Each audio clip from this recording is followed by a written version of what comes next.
Welcome to Jurassic Park.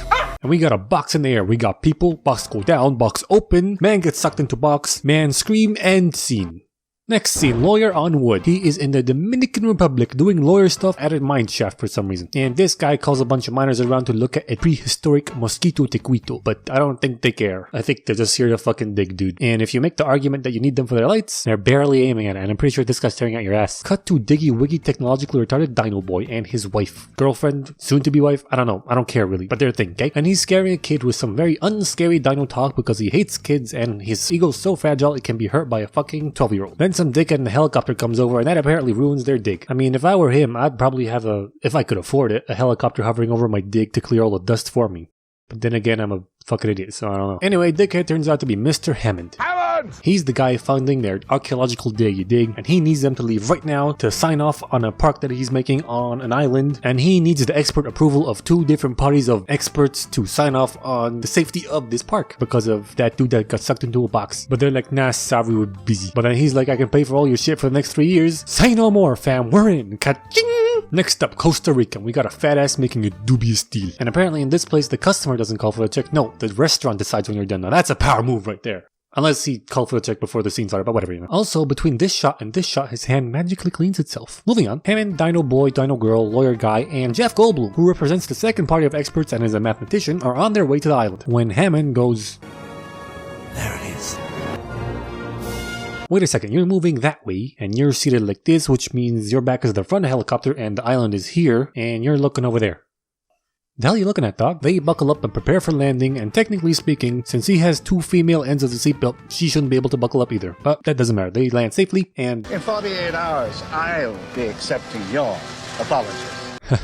No, you won't. They drive around for a bit and everybody's jaws collectively drop when they see real-life dinosaurs. Then they go over to the main exhibit area place, I'm gonna call base because it can't be asked, and he shows them a PowerPoint presentation about beans. And he shows them a PowerPoint presentation about how he was able to make real-life dinosaurs. And it goes a little bit like this. Some really old mosquitoes sucked some dinosaur blood. They got stuck in some tree sap. Then billions of years later, his scientists found these prehistoric mosquitoes and sucked the blood out of their asses, extracted the dinosaur's DNA, and infused it with some frog DNA to make real-life dinosaurs. So in short, movie science. After that, the ride they're on starts and they pass by some scientists and they keep going. They're like, nah, we want to see some scientists. So they get off the ride forcibly and they witness a dinosaur egg hatch. And Hammond's like, I've been present for the birth of every little creature on this island. Really? I find that hard to believe since you're literally about to miss this one, you lying bitch. They see some raptors eat a cow, then they go and eat themselves in a really weird room.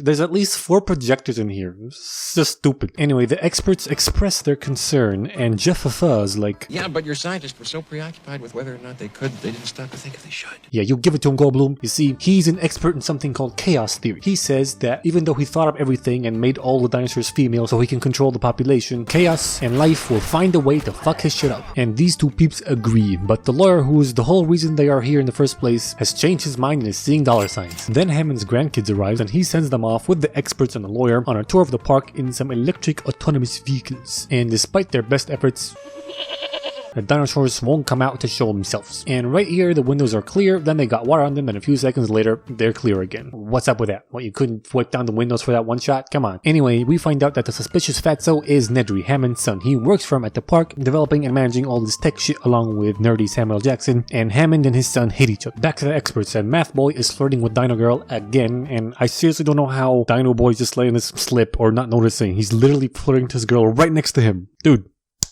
Pay attention. They get out of the cars to see a sick dinosaur, and Dino Girl is like, I want to see her shit, and she stays with it while they leave because there is something very important happening right now. A storm is approaching. So there's a boat when all the employees, or most employees of the island, are told to get on this boat, and Nedry wants to steal some dinosaur embryos and get on this boat too. So he's like, I gotta go do something. Oh, and for approximately 18 to 20 minutes, the systems might shut down or go crazy. So yeah, doodles. So he does that, steals a jeep, slides it around and crashes a couple of times, and after the second time he crashed, some dinosaur eats him. The teleporting dinosaur apparently apparently, because he was here and a few seconds later he was hiding very sneakily in the car. Who cares? Nedry's dead, and as he said, some of the systems are going crazy. The car stopped and the electric fences stopped being electric. And a T-Rex comes over and terrorizes these stupid ass kids who just can't help but shine a light into the T-Rex's eyes. If you can't turn it off, just point it at the fucking ground. In fact, why the fuck did you get out in the first place? Not like you can't see the thing. Also, door open here, closed in this shot, open in the next shot. Anyway, Dino Boy distracts the dinosaur, but Math Boy, not to be outdone, is like, no, I'm the hero. And instead of following the flare that Dino Boy threw, he zeroes back in on the humans. Way to go, Jeff. So the thing eats the pussy-ass lawyer, and Dino Boy saves the girl, and the boy is still in the car and lands in a tree, so Dino Boy goes up to get him, and on their way down, the car starts falling down too, and Dino Boy, since you're clearly proficient at climbing trees, why don't you just wrap around to the other side to avoid the hassle of racing the car down to the ground, at which point it might fall on you and crush you anyway. You fucking numpty. It's okay though, because by some fucking miracle they don't die. They walk over to another tree and get up there and spend the night. What do you call a blind dinosaur? I don't know. What do you call a blind dinosaur? Do you think he saw us? Man, this kid's dad jokes are on point. Meanwhile, Dino Lady and Nature Boy come over, find the fucked up fence, find the fucked up Math Boy, find the other car, check it out, come back up, then get chased by T-Rex and outrun it. After they get back to base, she sits down with Hammond and she finds out that he still thinks that the park was a good idea. Hammond, you blithering idiot! Next day rolls around, Dino Boy and the kids wake up, the girl gets sneezed on by a long Nichosaurus. They get down and try to make their way back to base, and on the way, they find all natural and hatched dino eggs, which is supposed to be impossible since Hamill only created female dinosaurs. However, some frogs are known to change to the opposite sex in situations where they can't find anybody to fuck, so technically speaking, they accidentally created transgender dinosaurs. Cut back to base, they find out that Nedry fucked up the systems beyond repairs and the phone lines are down, so they're faced with two choices: either turn everything off and on again, which will reset everything and allow them to call for a helicopter, but apparently this is not such a good idea because according to nerdy Samuel Jackson, but we've never shut down the entire system before. It may not come back on at all. And the second option is to fuck with the dinosaurs' genes somehow and kill them off, but then Hammond's like, People are dying. Will you please shut down the system? alright, counterpoint. People are dying.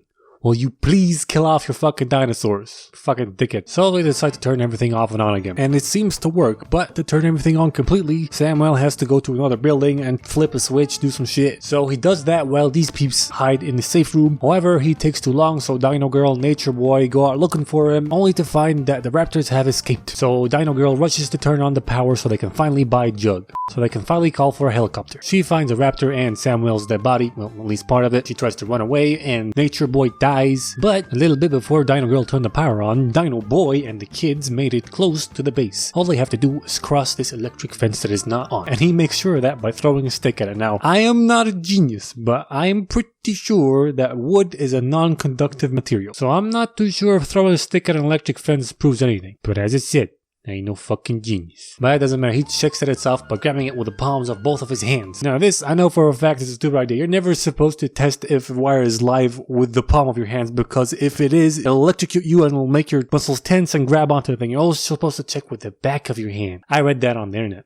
And as you know, anything you read on the internet is true. So the shit ain't live yet, and he tries to see if he can squeeze through the fuck thing, but he can't, and hurried by the screech of a dinosaur from afar, they start climbing over the thing. And wait, no, freeze right there. Okay, maybe you can't make it through, but they definitely can. What kind of fucking cartoon logic is this shit? Doesn't matter. They climb over everything, girl and Dino Boy make it down there with ease, but the kid's being a pussy and it's taking too long. And this is where Dino Girl started turning on all the fences and systems and shit. And wait.